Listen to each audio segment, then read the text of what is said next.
దేవుని నామానికి మహిమ కలంగాక. ఆమె పరలోక తండ్రి అమృతనిత్య భాగ్యము, పరలోక మహిమైశ్వర్యము, పరలోక రాజ్యము సమీపించి ఉన్నదని దేవదేవుడే సాక్షాత్తు ఆయన భూమి నుండి ఆ యొక్క నిత్య రాజ్యానికి తండ్రి వద్దకు వెళ్తున్నప్పుడు ఆయన ఎంతగానో ఈ లోక విధానపు ఆయన యొక్క దేవుని యొక్క మార్గపు పరిచర్య చేస్తున్నప్పుడు మనకు ఎంతగానో చెప్పినాడు. ఎందుకంటే మారు మనసు పొందండి, పరలోక రాజ్యం సమీపించి ఉన్నదంటే ఎంత గొప్ప తండ్రి. ఎందుకంటే పూర్వం నుంచి ఆది నుంచి కూడా దేవదేవుడు ఏం చేస్తున్నాడంటే ఆయనతోనే ఉండలాగన ఆయన సన్నిధి సహవాసంలో ఉండే భాగ్యాన్ని ఎంతగానో కోరుకుంటున్నాడు. కాబట్టి ఆ యొక్క ఆదం గారు ఎంతగానో తప్పిపోయి ఈ లోక శ్రమలు, ఈ లోక ముళ్ళలో, ఈ లోక విధానాల్లో చెమట కాచి, ఈ లోక విధానాల్లో మునిగిపోయినా, మోసంలో నాశనం అయిపోయినా ఆయన మళ్ళా ఏం చేశాడు, ఆ వారిలో వచ్చినటువంటి విధానపు ఆ యొక్క ప్రేమ సహవాసాన్ని హానోకు గారిలాగా, హేబేల్ గారిలాగా ఆయన సన్నిధినికి వెళ్ళి మరలా ఆయన పాదాలు పట్టుకునే భాగ్యం, హానోకు గారిలాగా ఆయనతో వెళ్ళిపోయి సహవాసంలో ఆయనతో ఉండే భాగ్యాన్ని దేవదేవుడే ఎంతగానో ఈ యొక్క ఆదామరావు గారు ఎంతగానో ఆ యొక్క విధానం తొలగిపోయినా కూడా మళ్ళా ఆయన ఇస్తూనే ఆది నుంచి వస్తూనే ఉన్నాడండి. ఆయన ఎంత గొప్ప తండ్రి. ఈ కడవరి దినాల్లో కూడా ఆయనే సాక్షాత్తు 7 ముద్రలు ముద్రించినప్పుడు కూడా ఎంతగానో అపవాది విధానం, ఆ యొక్క నాశనపు ఈ లోక విధానం అంతా వాడి చేతిలో ఉన్నప్పుడు మరి ఎంతగానో దేవదేవుడే సాక్షాత్తు ఆయనే వచ్చి 7 ముద్రలను విప్పి ఆ యొక్క అపవాది శిరస్సు నరికి ఎంతగానో విడుదల కలిగించి చెరచించి ఆ యొక్క దేవాలయపు తెరచించి వేసి డైరెక్ట్ దేవునితో సహవాసం కలిగించి మధ్యవర్తి లేకుండా చేసి ఆయన ఎంతగానో దేవుని పాదాల చెంతకెళ్ళి అమృత సహవాస భాగ్యాన్ని ఆయన మనకి 2000 సంవత్సరాల కిందట ఎంతగానో దేవుడి యొక్క కృప ద్వారాన్ని తెచ్చి ఆయన పరలోక రాజ్యం సమీపించినది సిద్ధపడమని చెప్పి ఆయనతో ఉండమని ఎంతగానో సాక్షాత్ దైవ కుమారుడే నిత్య తండ్రి యొక్క మార్గాన్ని, సత్యాన్ని, జీవాన్ని చూపించి ఆయన వెలుగులోనికి నడిపించి ఎంతగానో ఆయన ఏర్పాట్ల బిడ్డల్ని ఆయన మాట్లాడుతూ ఎంతగానో జీవపు వెలుగు మార్గపు నిచ్చెనను కలిగింపచేసి ఎంతగానో తండ్రి యొద్దకు వెళ్ళే భాగ్యాన్ని కలిగిస్తున్నాడంటే ఇటు భాగ్యం నమ్మదగినది, పూర్ణ అంగీకారములకు యోగ్యమైనటువంటి అట్టి దేవుని యొక్క నిత్య మార్గపు సత్య మాటను మనం నమ్మి ఆయన పాదాలు హత్తుకుని ఆయన కలిగి ఉండాలన్నమాట. అయితే దేవుని అంటే ఆది కాలం నుంచి కూడా నోవహు గారు ఆది కాలంగా నుంచి కూడా ఎంతగానో అపహాస్కులుగా తినుచు తాగుచు ఈ లోక సంతోషాలతో జీవిస్తున్నా కూడా దేవుడు ఏం చేశాడు, మనుష్య కుమారుడి దినాలు అలాగే ఉంటే జరుగుతాయని కూడా దేవుడు ఎంతగానో చెప్పాడంటే ఆ విధమైన కాలంలో ఉన్న వారిలాగా మనం దేవుని ఎరగని వారిగా ఉండొద్దు.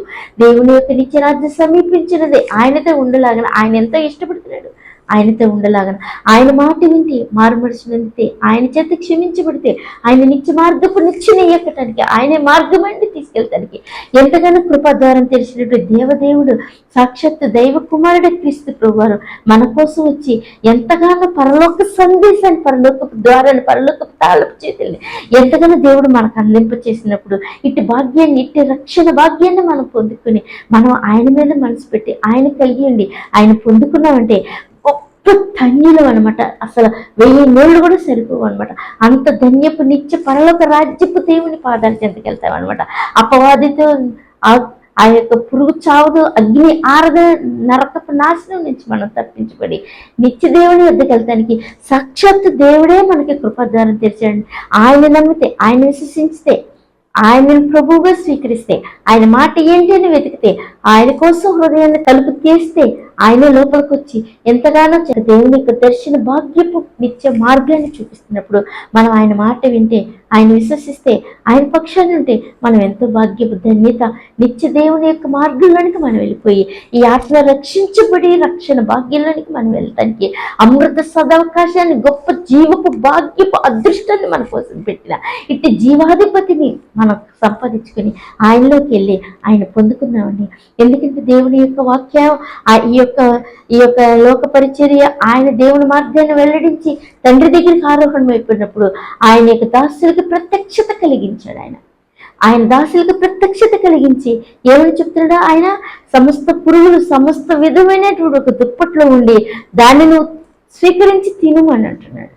ఆ యొక్క దేవుని యొక్క బిడ్డకి దర్శనం చూపిస్తూ ఎందుకు అయితే వారి యొక్క ఆ కాలంలో కూడా ఈ కాలంలో కూడా ఒకరికొకరు అంచనాలుగా మేము అది మీరు ఇది మేము ఇది మేము ఈ గుంపు ఆ గుంపు అనుకునే స్వభావం అప్పటి నుంచి నడుస్తుంది కాబట్టి ఆయన అంత ఇదిగా చూపించాడు. ఎందుకంటే ఈ యొక్క సమస్త సృష్టి చేసిన సృష్టికర్తే ఏం చెప్తున్నాడు, ఆయన నేను అంగీకరిస్తున్నాను సమస్త జనుల్ని, వారికి నా మార్గాన్ని తెలిపి ఆ యొక్క పాప క్షమాపణ కలిగించి పరలోక రాజ్యానికి సిద్ధపడే వెలుగు మార్గపు నిచ్చెన ఎక్కటానికి నా మాటలు కలిగింపచేసి నా మార్గాన్ని చూపించి నన్ను బయలుపరచమని నిత్య మార్గాన్ని సంపాదించుకునే అమృత భాగ్యాన్ని సంపాదించుకునే భాగ్యాన్ని ప్రజలకు కలగజేయమని, వారి స్థితిగతులు, వారికి పట్టినట్టు పాప భయంకర విధానం, వారి హెచ్చుదగ్గులు సమస్త చతుష్పాద జంతువులాగా ఉండినా సరే ఆయనే సాక్షాత్తు అంగీకరించి ఆయన బిడ్డలుగా చేసుకుంటానికి ఎంతగానో ఉన్నప్పుడు ఆ యొక్క దర్శన భాగం ఆ యొక్క దేవుని బిడ్డకు అర్థం కాక ఎంతగానో ఆలోచిస్తున్నప్పుడు ఇంకొక దేవునితో కూడా దేవుడి యొక్క దర్శన భాగ్యాన్ని కలిగించి ఏమని మాట్లాడుతున్నారో ఒక్కసారి దేవుడు వాక్యం చదవండి. అపోస్తల కార్యాలు 10:35 చదవండి. ప్రతి జనములను ఆయనకు భయపడి నీతిగా నడుచుకుని ఆయన అంగీకరించు. స్తోత్రం. అందరికీ ప్రభు. ఆయన ద్వారా దేవుడు సమాధానకరమైన సువార్తను ప్రకటించి ఇశ్రాయేలుకు పంపిన వర్తమానము మీరు ఎరుగుదురు. యోహాను బాప్తిస్మం ప్రకటించిన తరువాత గలిలయ మొదలుకొని యూదయ అంతటా ప్రసిద్ధైన సంగతి మీకు తెలియదు. అదేదనగా దేవుడు నజరేయుడైన యేసును పరిశుద్ధాత్మతోను శక్తితోను అభిషేకించినది దేవుడు ఆయనకు ఉండెను. కనుక ఆయన మేలు చేయొచ్చు అపవాది చేత అనగా సాతాను చేత పీడింపబడిన వారిని అందరినీ స్వస్థపరచుచు సంచరించుచుండెను. చూసారండి ఎంత గొప్ప సాక్షి సమూహం మన కోసం. దేవదేవుని ఇప్పుడైతే మనం చూడండి, ఇప్పుడు మనం అన్ని జాతులు మనకంటే దేవుడు ప్రభువు తెలియదు, నిత్య మార్గం తెలియదు. ఈ యొక్క ఆత్మ ఏమైపోద్దంటే అగాధ నరకపు మోసగాడు చీకట్లోకి వెళ్ళిపోవటం తప్ప దేవుడు అంటే మనకు అసలు తెలియదు. అయినా కూడా దేవుడు ఏం చేస్తున్నాడు ఈ 2000 సంవత్సరాల కాలంలో కూడా ఆయన బిడ్డల ద్వారా ఆయన మెట్టులు నెక్కిస్తానికి, ఆయన నిత్య మార్గం తెలుస్తానికి, మారు మనసును అందటానికి, పరలోక రాజ్యపు విధానానికి మనం చేరుకోవటానికి, రక్షణ భాగ్యాన్ని కలిగించడానికి ఎంతగానో క్రీస్తు ప్రభు వారి యొక్క ఆ యొక్క నిత్య మార్గపు వెలుగులోనికి మనల్ని తీసుకెళ్తానికి, కృప ద్వారం తెరవబడటానికి తండ్రి మనకితో ఏం చెప్తున్నాడు, ఆ యొక్క దాసులు ఏం చెప్తున్నాడు, మేము సాక్షులం అని చెప్తున్నారు. ప్రభువుని సిలువ వేసి చంపారు, అయినా ఆయన తండ్రి దేవుడు ఆయన్ని లేపాడు, దానికి మేము సాక్షులు అని చెప్తున్నటువంటి ఇటు దేవదేవుని మనం అంగీకరిస్తే, ఇటు దేవదేవుని మాట మనం నమ్మితే ఎంతో అదృష్ట భాగ్యంలోకి వెళ్తాం అనమాట. అయితే ఆ నోహ గారి దినాల్లో, లోతు దినాల్లో జరిగిన మనుషుల్లాగా భయంకర విధానంలోనే మనం కొట్టుమిట్టాడుతూ ఉంటే మనం ఈ యొక్క విధానం ఏం చేస్తుందంటే, ఈ యొక్క చిన్న జీవితపు శేషం ఏం చేస్తుందంటే ముగిసిపోయాక ఎటు వెళ్ళలేని ఏ విధం లేని దుష్టుడి యొక్క బందికాణంలోకి వెళ్ళిపోతుంది. అయితే వాడిది వద్దు, ప్రాణం ఉన్నప్పుడు ఆయన పౌరస్వరం వినిపించి రక్షణ పొందు, మారుమనసునందు పరలోక రాజ్యం సమీపిస్తుందని దేవుని యొక్క నిత్య మార్గపు మాట దేవుని ద్వారా క్రీస్తు ప్రభువారి ద్వారా మనకు బయలుపరిచినటువంటి ఇటు జీవపు వాక్యాన్ని మనం ఏ విధమైన సంబంధమైనా మనం ఆయన విశ్వసిస్తే, ఆయన నమ్మితే, ఆయన మార్గంలోకి వెళ్తే, ఆయన కలిగి ఉంటే దేవుడు తండ్రి చేర్చుకుంటానని చెప్పినటువంటి ఇటు భాగ్య ఎంత నమ్మదగిన పూర్ణ అంగీకారమును యోగ్యమైనటువంటి ఇటు రక్షణ భాగ్యము, నేడే రక్షణ భాగ్యాన్ని మనం అంగీకరించి ఆయన వైపు తిరిగి ఆయన ఎవరిని వెతికి ఆయన తట్టితే ఆయన కలిగి ఉంటే మనం ఆయన పొందుకుంటే ఎంతో గొప్ప అదృష్ట భాగ్యాన్ని మనం ఈ లోపల సంపాదించుకుంటాం అనమాట. నిర్లక్ష్యం చేయొద్దు, అశ్రద్ధ చేయకుండా మనం ఆయన వైపు తిరిగితే ఎంతో భాగ్యవంతం అవుతాం అనమాట. అయితే దేవుడి వాక్యాన్ని మరొకసారి చదివిన అపోస్తల కార్యాలు 10:30 చదవండి. అందుకు 4 గంటల క్రిందట పగలు 3 గంటలు మొదలుకొని చూసే వరకు ప్రార్థన చేయుచుండగా ప్రకాశమానమైన వస్త్రము ధరించిన వాడు నా ఎదుట నిలిచి, కొన్నేళ్ళు ఈ ప్రార్థన వినబడేది, సర్వకాలము దేవుని సముఖమందు జ్ఞాపకమైనవి కనుక నేను ఎప్పుడైతే వర్తమానం పంపి పేదలను మార్పేరుగా సీమోను పిలిపించు, అతను సముద్రపు ధరలో ఉన్న సర్వకాలం దిగి ఉన్నాడని నాతో చెప్పాను. ఇట్టి యొక్క దేవుని యొక్క బిడ్డ ఆయన సాక్షి శిష్యునికి కలిగినటువంటి దర్శనము అక్కడితో ఆగిపోలా.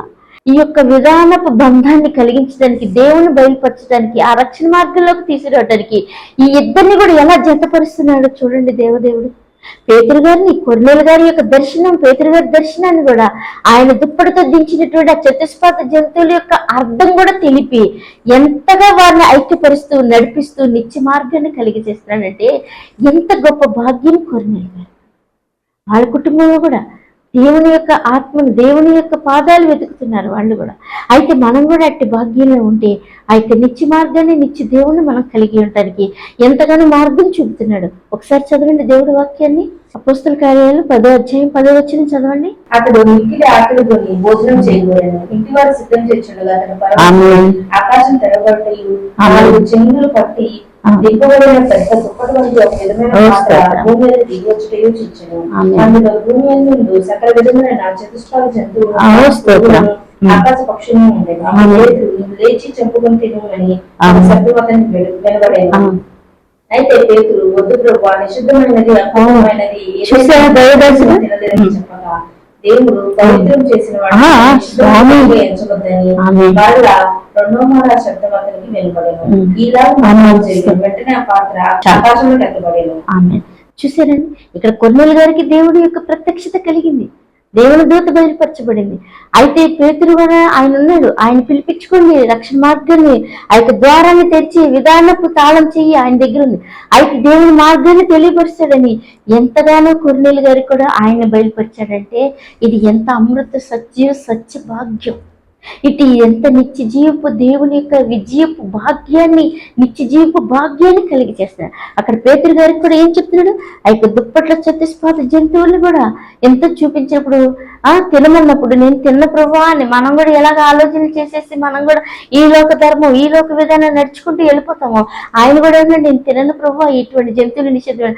దేవుడు ఏం చేస్తున్నాడు, నేను అంగీకరించాను సమస్తమైన వారిని, అందరికీ క్రీస్తు ప్రభు వారి సృష్టికర్త అయినటువంటి దేవుడు ఏం చేస్తున్నాడు, నేను పరిశుద్ధపరిచాను నువ్వు భుజించన్నప్పుడు, ఆయన విధానంలో ఆయన నేను భుజించినప్పుడు ఆ యొక్క పాత్ర పైకి వెళ్ళినప్పుడు ఈయన ఎంతగానో కలవరపడుతున్నాడు. ఆ దర్శనం ఏమైనదని. అయితే దేవుని చిత్తమే ముఖ్యం, దేవుని మాటే ముఖ్యం. కాబట్టి వెంటనే కొర్నేలు గారి యొక్క దర్శనం జతపరిచినప్పుడు, వారిద్దరు ఏకమై ఉన్నప్పుడు, కొర్నేలు గారి ఇంటికి వచ్చినప్పుడు, ఆ యొక్క విధానపు రక్షణ మార్గాన్ని బయలుపరిచినప్పుడు దేవుడు ఏ విధంగా మాట్లాడుతున్నారో మరొకసారి చదవండి. అపోస్తల కార్యాలు 10వ అధ్యాయం 44 చదవండి. పేతురు ఈ మాటలు ఇంకా చెప్పుచుండగా అతని బోధ విన్న వారందరికీ పరిశుద్ధాత్మ దిగింది. సున్నతి చూసిన వారిలో పేతురుతో కూడా వచ్చిన విశ్వాసులందరూ పరిశుద్ధాత్మ వరము అన్యజనుల మీద సైతం కుమ్మరింపబడుట చూచి విభ్రాంతి చెందిరి. ఏలయనగా వారు భాషలతో మాట్లాడుతూ దేవుని కనపరుచుండగా వినిరి. అందుకు పేతురు, మన వలె పరిశుద్ధాత్మను పొందిన వీరు బాప్తిసం పొందకుండా ఎవడైనా నీళ్లకు ఆటంకం పరచగలరా అని చెప్పి యేసుక్రీస్తు నామమునందు బాప్తిసం పొందవాలని ఆజ్ఞాపించెను. ఆమేన్. చూసారండి, అయితే వారు దేవుని యొక్క మాటలు, ఈ యొక్క దైవజనుడు వచ్చి దేవుని యొక్క వాక్యాన్ని, మేము క్రీస్తు సిలువ వేయబడిన క్రీస్తుకు మేము సాక్షులము. అయితే ఆయన నాకు ఇలా దుప్పటితో దర్శనం ఇచ్చినప్పుడు నేను ఏంటోగా అన్నిగా అనుకున్నాను కానీ, అయితే దేవుని యొక్క దర్శన భాగ్యం అంటే సమస్తము ఆయన అందరికీ క్రీస్తు ప్రభు వారు దేవుడై ఉన్నాడు, దేవదేవుడై నిత్య మార్గమై ఉన్నాడని నాకు ఎప్పుడు అర్థమవుతుంది. అయితే దేవుని యొక్క సత్యము, దేవుని యొక్క చిత్తము, దేవుని యొక్క మార్గము, దేవుని యొక్క వెలుగు, విజయపు రక్షణ భాగ్యమే ముఖ్యం. అయితే వారు ఈ మాటలు వింటున్నప్పుడు వారు ఏమన్నారు, అయితే అయ్యా మేమేం చేయాలన్నప్పుడు క్రీస్తు ప్రభు వారిని అంగీకరించి ఆయన నామాన్ని మారుమనసు నుండి బాప్తిసం పొందుకోమని ఎంతగానో దేవుని యొక్క పాప క్షమాపణ విధానపు, ఈ లోక విధానపు శుద్ధీకరణ ఆయన ఎంతగానో మార్గాన్ని చూపించినప్పుడు ఆ యొక్క దేవుని యొక్క మాటను నమ్మి వారు ఎంతగానో దేవుని యొక్క సత్యవాక్యాన్ని అంగీకరించి దేవుని యొక్క ఆత్మ అందరినీ తాకింది. అక్కడ దిగింది పరిశుద్ధాత్మ దేవుడు దిగి వారి యొక్క విధానం మార్చివేసి, మట్టి దేహాలను మార్చివేసి మహిమ విధానపు పరిశుద్ధాత్మ హృదయాలతో నింపి ఆ యొక్క దేవుని వెలుగు, దేవుని మార్గం, దేవుని ఎత్తుకి వెళ్ళిపోయి శక్తి బలముని యొక్క జీవాన్ని కలిగింపు చేసిన పరిశుద్ధాత్ముడే ఆ హృదయాలు తాకినప్పుడు వారి యొక్క మాట స్పందన ఇది ఇప్పుడు మనుషులు పలికేది కాదు, దేవదేవుడే సాక్షాత్ పలుకు. అయ్యా మేము ఏం చేయమన్నప్పుడు మారు మనసు నుండి బాప్తిసం తీసుకొని ఎంతగానో 3000 సంఖ్య మందిగా దేవునిలోనికి ఆయన మార్గంలోనికి వచ్చారంటే ఎంతగా గొప్ప దేవుడు సమస్తమైన ప్రజల్లో ఆయనకి ఇష్టమైన బిడ్డలు, ఆయన మాట విన్న బిడ్డలు, ఆయన త్రోవ కావాలనుకున్న వారికి ఆయన నిత్య వెలుగు జీవపు మార్గాన్ని ఇచ్చి పరలోక రాజ్యాన్ని సమీపించి ఇచ్చే విధంగా ఆయన పొందుకునే భాగ్యాన్ని కలిగింపు చేస్తున్నాడంటే ఇది ఎంత అదృష్ట భాగ్యం అన్నమాట. ఇట్టి కడవరి దినాల్లో మనం కూడా ఉన్నాం. అయితే ఇవి ఏం లేదు, నమ్ముతావా నమ్మవా అని మన యొక్క విషపు ఆలోచనలతో, మన యొక్క తెలివి తక్కువ విధానంతో ఉన్నామంటే ఈ అద్భుతం జరుగుతూనే ఉంటుంది. సర్వశక్తుడు సార్వభౌముడు జరిగిస్తూనే ఉంటాడు. నమ్మిన వాడు రక్షించబడతాడు. నమ్మని వానికి మనం ఏం చేయలేమన్నమాట. అయితే మనం విశ్వసించి నమ్మితే, దేవుని యొక్క నిత్య మార్గాన్ని నమ్మితే, ఆయన జీవపు వెలుగులోనికి వెళ్ళి ఇట్టి విధమైన దేవుడు ఆత్మను మనం పొందుకొని పరిశుద్ధాత్మ దేవుడు చెప్తాడు నిత్య మార్గపు ఆలోచన, నిత్య మార్గపు దేవుని, నిత్య మార్గపు సత్యాన్ని. ఆ సత్య మార్గంలో మనం ప్రతిష్టత చేయబడితే, ఆ నిత్య మార్గంలో మనం వెళ్ళాలనుకుంటే, ఆ యొక్క దేవుని రాజ్యం సమీపించినప్పుడు ఈ విధమైన ఫార్ములా మనం చేస్తే, దేవుడు మాట విని ఆయన సత్యంలో కడగబడి ఆయన నిత్య మార్గంలోనికి మనం సిద్ధపడటానికి, ఆయనతో మనం జతకట్టబడితే, ఆయన మాట వింటే, ఆయన సమీపస్తులుగా మనం ఉంటే, ఆయన పక్షాన్ని ఉంటే, మనం ఆయనలో రక్షించబడి ఆయన కలిగి ఉండి ఆయన పొందుకొని ఆయన నిత్య మార్గంలోనికి నిత్య పరలోక దేవునితో ఉండే భాగ్యాన్ని పొందుకొని అదృష్టవంతులు అవుతాం అనమాట. ఇటు దేవుడి ఇచ్చి భాగ్యాన్ని ఇచ్చిన మనల్ని ఎంతగానో దీవించి ఆశీర్వదించి ఆయన మాట విని ఆయన నిత్య మార్గంలోనికి వెళ్ళి ఆయనతో ఉండి ఆయనకి సంతోషకరమైన విధంగా నడుచుకుని ఆయన కలిగి ఉందా ఉండి. ఆమె